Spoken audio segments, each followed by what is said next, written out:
Should they get the Purple Heart? The soldiers shot or killed last Thursday at Fort Hood, should they get the Purple Heart? Now that medal is presented by our government. The rules are kind of complex, but basically it is given to those in our military who are wounded in a combat zone as a result of enemy action. Should the soldiers at Fort Hood get that medal? Well, the answer is yes.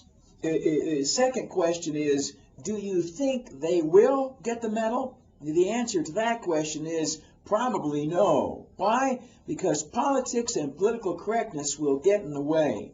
The reality of the fact is that that attack by that fellow that day was every much as an attack against the United States as the one we suffered on December 7th, 1941, or the one we suffered on September 11th, 2001.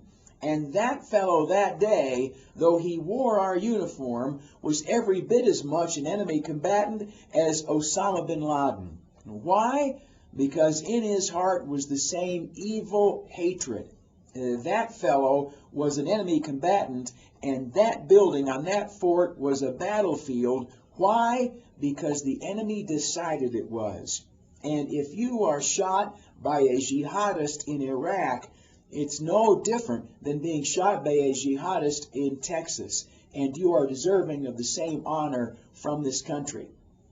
Why don't I think that this medal will be given to these deserving soldiers? Because the president and the press and the military brass all want to play this by the rules of political correctness.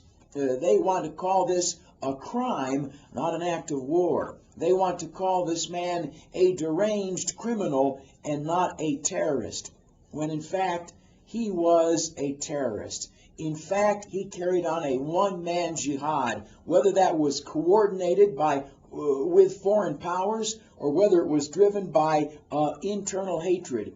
It doesn't make any difference. He was sending lead into innocent Americans. He was killing our soldiers. That day, that room was a battlefield. That day, that man was the enemy. Those soldiers deserve the Purple Heart.